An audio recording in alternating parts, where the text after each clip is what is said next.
मेरी वसीयत में स्कूल और कब्रिस्तान साथ बनवाना। मस्तान का ऐतिहासिक दर्शन। 70 के दशक की एक ढलती शाम को हाजी मस्तान अपने बंगले के आंगन में चुपचाप बैठा हुआ था। उसके साथ उसका सबसे पुराना और वफादार वकील बैठा था, जो मस्तान की वसीयत के कागजात तैयार कर रहा था। वकील ने जब पूछा कि आपकी जायदाद का कितना हिस्सा किस काम में जाएगा, तो मस्तान ने एक गहरी सांस ली। मस्तान ने बहुत धीमे और गंभीर स्वर में कहा, मेरी वसीयत में मुंबई के बाहर एक स्कूल और कब्रिस्तान साथ बनवाना।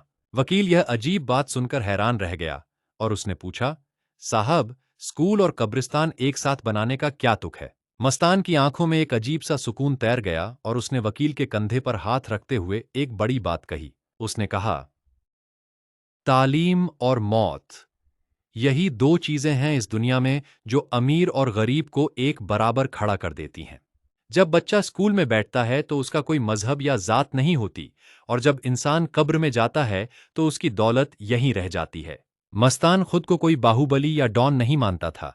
वह खुद को एक साधारण बिजनेसमैन और जिंदगी का समझा हुआ इंसान मानता था। उसकी वसीयत के अनुसार मुंबई की सीमा के पास एक ऐसी जगह चुनी गई जहां एक तरफ स्कूल और ठीक बगल में कब्रिस्तान बनाया गया। उस जगह की सबसे खास बात यह रखी गई कि वहां किसी का नाम, कोई संगमरमर का बोर्ड या कोई श्रेय नहीं लगाया गया। मस्तान नहीं चाहता था कि उसकी मौत के बाद भी लोग उस जगह को उसके नाम या किसी एहसान से जोड़कर देखें। आज भी मुंबई के बाहरी इलाके में वो शांत जगह मौजूद है, जहां गरीब अमीर हर वर्ग के बच्चे एक साथ तालीम हासिल करते हैं। उसी परिसर के बीचों बीच खड़ी एक साधारण सी दीवार पर काले रंग से बहुत सुंदर शब्दों में एक लाइन लिखी हुई है। उस दीवार पर लिखा है, जिंदगी सिखाओ फिर मरना आसान हो जाएगा। वहां आने जाने वाला हर इंसान उस लिखी हुई लाइन को पढ़कर कुछ देर के लिए सोच में पड़ जाता है। मस्तान ने अपनी पूरी जिंदगी में यह साबित किया कि इंसान दौलत से नहीं, अपनी सोच और नेक इरादों से बड़ा बनता है।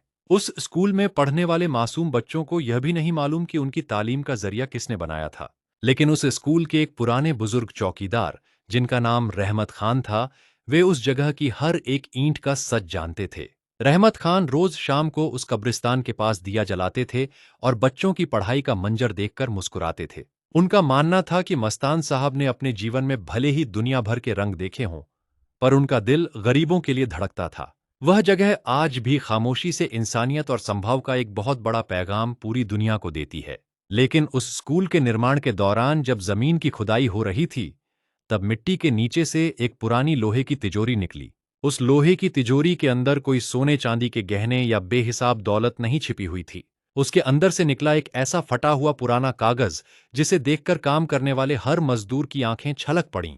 उस कागज पर मस्तान के हाथ से लिखी एक ऐसी भावुक बात दर्ज थी जिसने उस पूरी जगह के मायने ही बदल दिए थे।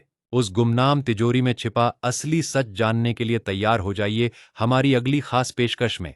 अगर आप इस भावुक और सच्चे किस्से का अगला सबसे दिलचस्प मोड़ जानना चाहते हैं, तो अभी कमेंट में टाइप करें, तालीम। इस वीडियो को लाइक करें, अपने दोस्तों और परिवार के साथ अपनी प्रोफाइल पर शेयर करें। हमारे साथ हमेशा ऐसे ही जुड़े रहने और अगला भाग सबसे पहले देखने के लिए चैनल को फॉलो/सब्सक्राइब करें।